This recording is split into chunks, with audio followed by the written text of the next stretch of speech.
Afternoon and a very warm welcome to this webinar to celebrate the launch of our Level 2 award for Cable Jointer Attendant Qualification. Very much a first of its kind, and I'm delighted to bring to you a qualification that has been very much driven by you as the industries we work in, and is recognising a need that you as employers in our sector have identified a need for. A couple of bits of housekeeping before we start. Just to make you aware, this webinar is being recorded and will be available via our website for revisiting if you wish to in the future. I'd like to thank you all for your attendance. I appreciate how we're all very busy, and taking time out of your busy days to join us is a massive thanks from us. And also to recognise those on the webinar today who've actually worked with us in developing this qualification. A massive thank you to you, because without your support as employers in our industries, then we're unable to find the skills solutions that you require for your existing and future workforces. So a massive thank you from us. It's great today to see so many employers represented, particularly from our members of Energy and Utility Skills. So thank you for your attendance, but also thank you to those providers who joined us, colleges and training providers, who are looking at whether or not they're able to deliver this qualification into the sector as we go forward.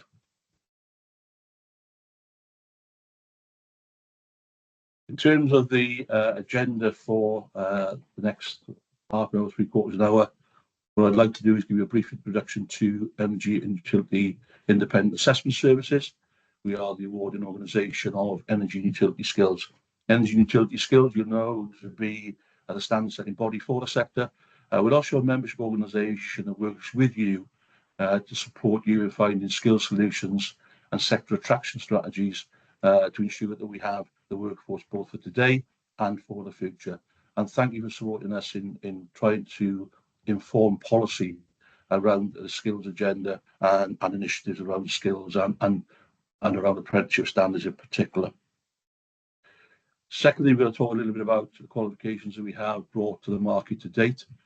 Just talk very briefly in terms of our journey as an awarding organisation to where we are today in launching a first-of-a-kind qualification for Cable Jointer Attendant, and also then to talk through the qualification itself, sometimes referred to as Cable Jointer's mate, but we've settled on the term attendant in this context, to talk you through the detail of the qualification in terms of who can deliver it, how it can be delivered, where it can be delivered, assessment and QA arrangements in particular, why you might want to choose us for your qualification offer, and then to talk you through how we move on from today to support you in becoming a centre to deliver this qualification or any other qualification that we currently have available. And then finally, when it comes to questions in particular, we would encourage you throughout the slide deck to post any questions in the chat facility. We've actually disabled the Q&A section, so any questions you do have, we'd ask you to put those questions into the chat facility. That's going to be monitored by my colleague Joe, and on completion of the slide deck, Joe will articulate those questions back to me. We will answer those questions as best we can. It might be that we don't have all the answers, and if that is the case, then of course we will come back to you later on with those answers. And finally, if there are questions you'd like to ask, then we will free up the microphones at the conclusion of the slide deck to allow you to verbalise those questions and to probe in more detail if you wish to do so. Therefore, your microphones are muted during the presentation. However, I would encourage you to put your cameras on if you feel you wish to do so. It's always better to be able to relate to a person than to a blank screen. So if you want to put your cameras on, then please feel free to do so. So I'm going to start really with a little bit of introduction to Energy and Utility Independent Assessment Service. We are the awarding body arm of Energy and Utility Skills, and that has three key components.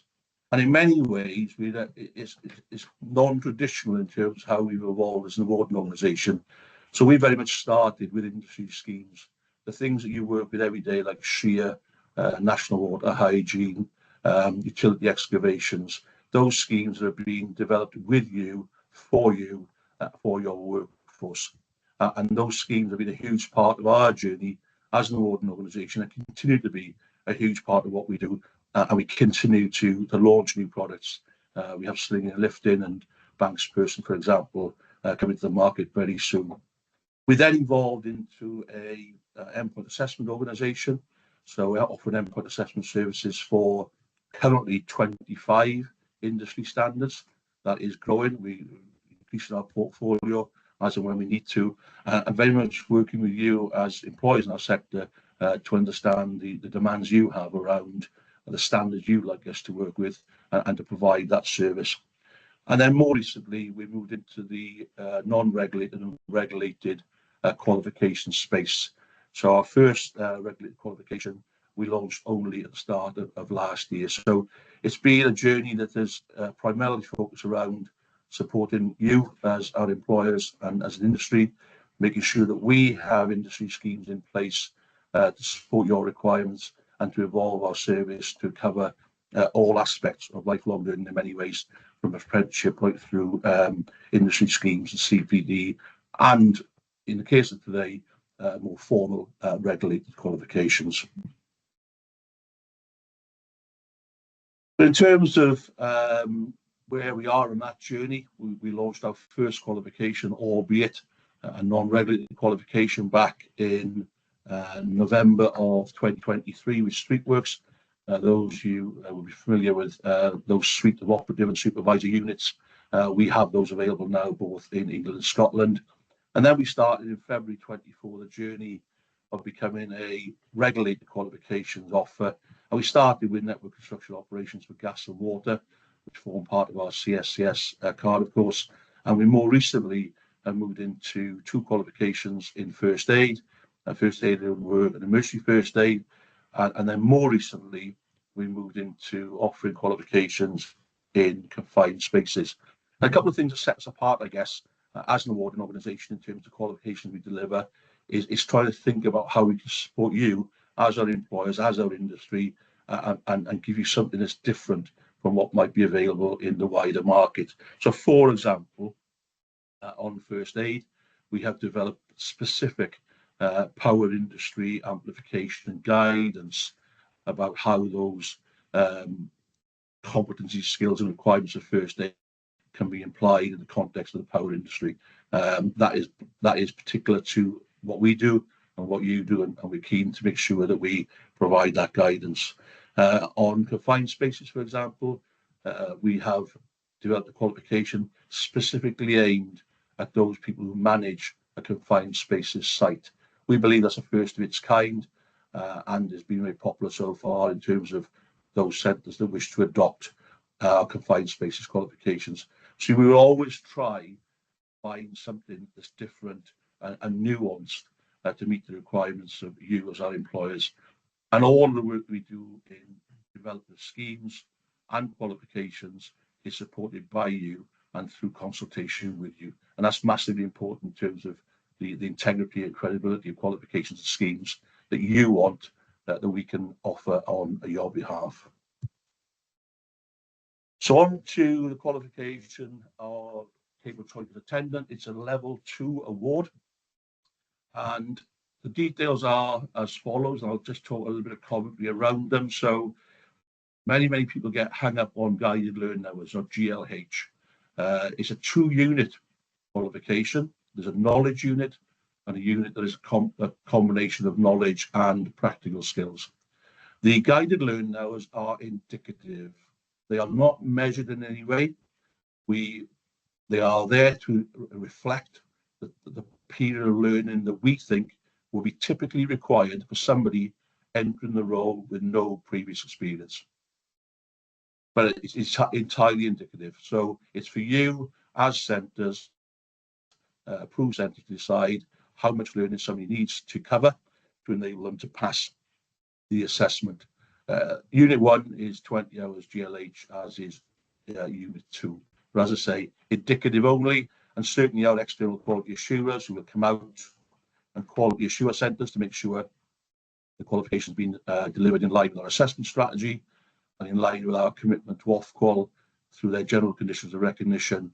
Our EQA will not pay particular attention to the GLH unless there's a pattern of non-achievement, and at that stage the EQA might relate back to the learning programme to ensure it's robust enough to ensure that people can pass the assessment.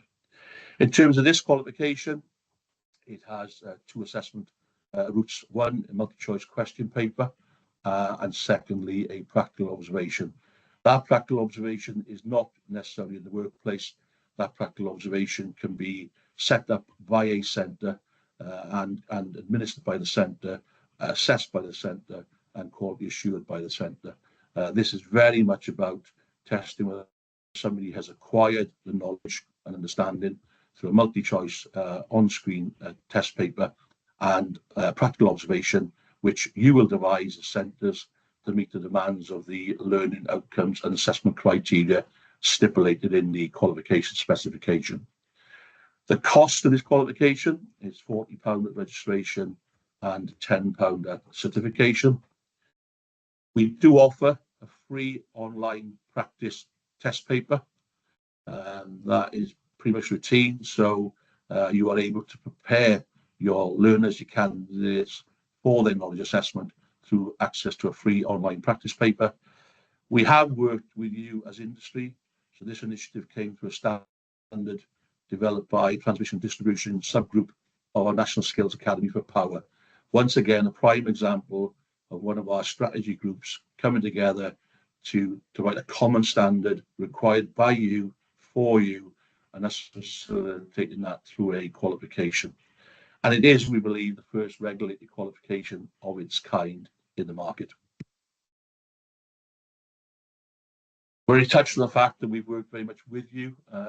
Sarah Pick is our internal lead on this particular product and has worked with the group who devised the common standard by which this qualification is based upon.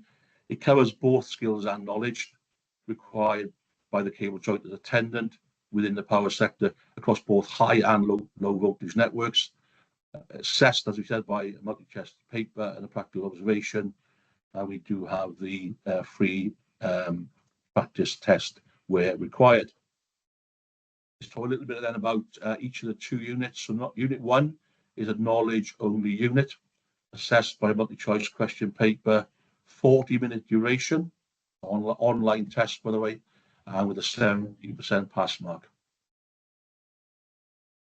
What we do bring you as an organisation is instant results available to you as centres. That's important. I think it's important for the learner and the candidate themselves to know how they've been successful. It's also important for you as their facilitator and trainer and invigilator to make sure that you have a result immediately. The one thing that we do produce, which whilst not unique, is a real bonus in terms of the fact that we provide a feedback report immediately the online assessment has been completed.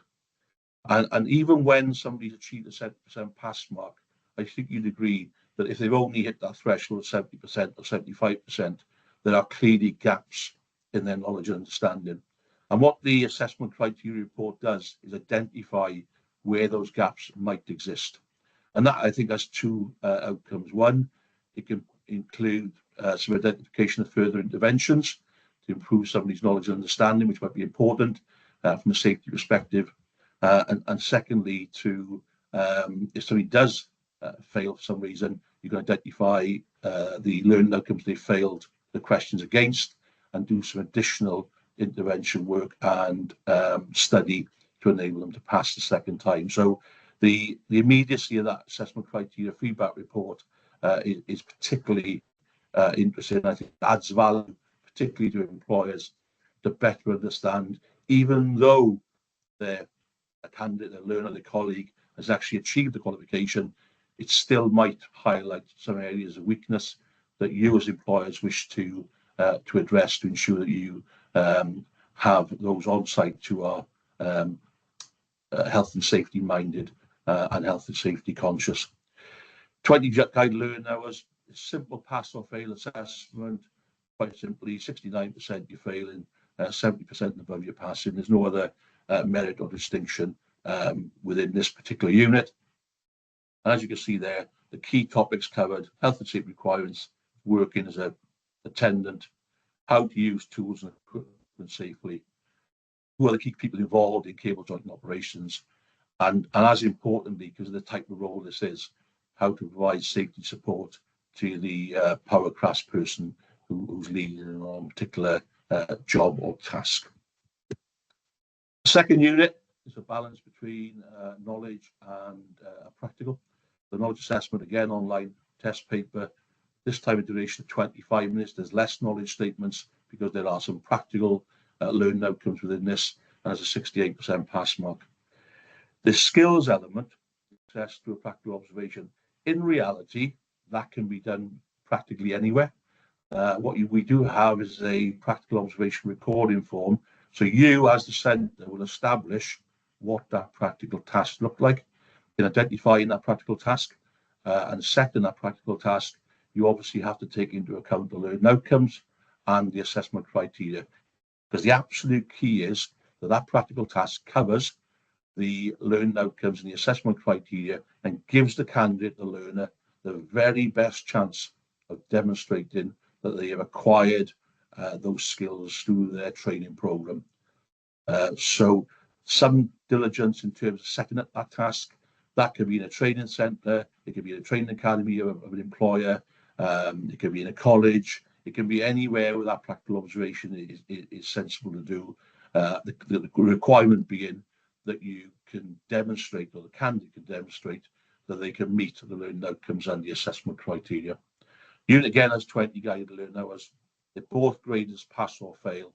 And as you can see, the unit covers principles, safe use of tools and equipment, how to strip and repair dead cables, and again, assisting the craft person with repairs to cables and cable joints.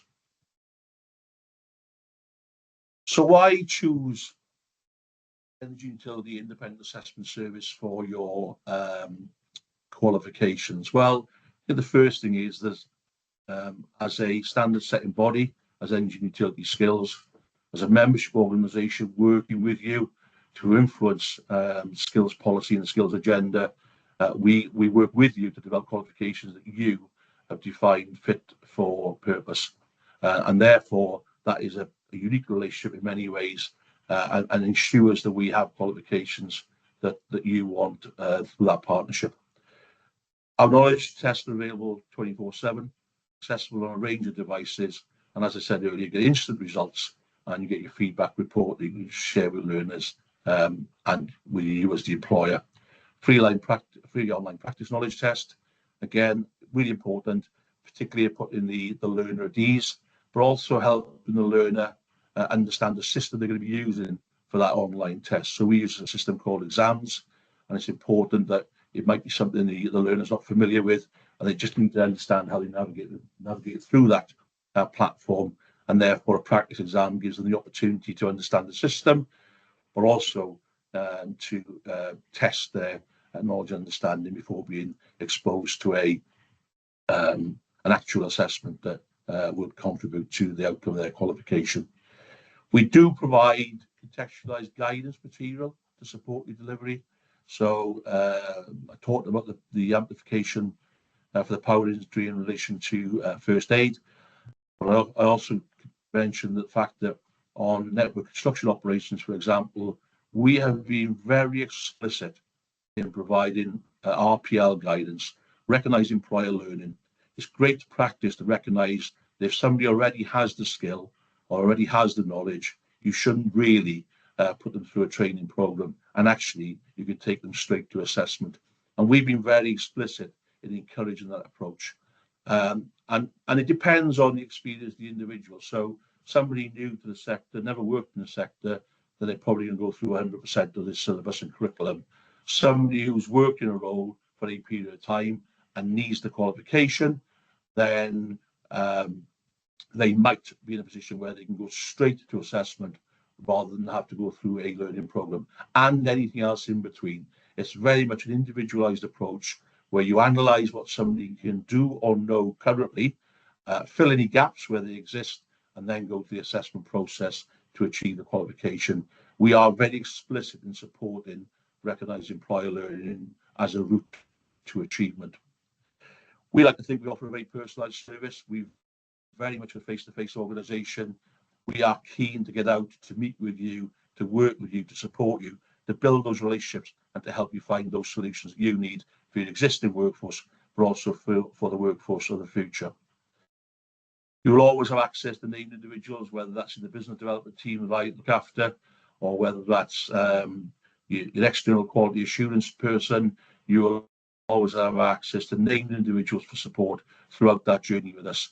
And that extends to telephone numbers and email addresses of individuals rather than a mainline reception or some ticketing system. And that's a differentiator that we are very keen to make sure that we continue as we evolve our portfolio to ensure that we can carry on those robust relationships that help us better understand what you want, so we can help you with the solutions that you need both today and for the future. And I think it's hugely important that we have technically competent and qualified external quality assurers. So once you've been approved as a centre, you will get a regularist visit from your EQA, who is not there to catch you out, they're there to catch you in. They are there to support you in evolving the quality of your assessment and internal quality assurance arrangements. They're also there as to provide advice and guidance, interpretation around maybe learning outcomes and assessment criteria. And an EQA should always be seen as a trusted friend rather than an auditor, an inspector, or something of that description. And I would always encourage you to tap into the expertise and the experience of the EQAs to help you continue to evolve your offer as a centre. In terms of becoming a centre for this qualification or any other that we offer, then it's a very straightforward process. You will be assigned somebody from my team to look after you on that journey. We will start that journey with you. We will support you in terms of completion of a very simple expression of interest. We'll talk you through that key content. So it's things like, do you have the necessary policies and procedures in place? Things like plagiarism, reasonable adjustments, complaints, health and safety, those kind of policy procedures that most organisations will hold. But also, do you have the prerequisite assessor? So you will need an assessor who's qualified as an assessor or working towards.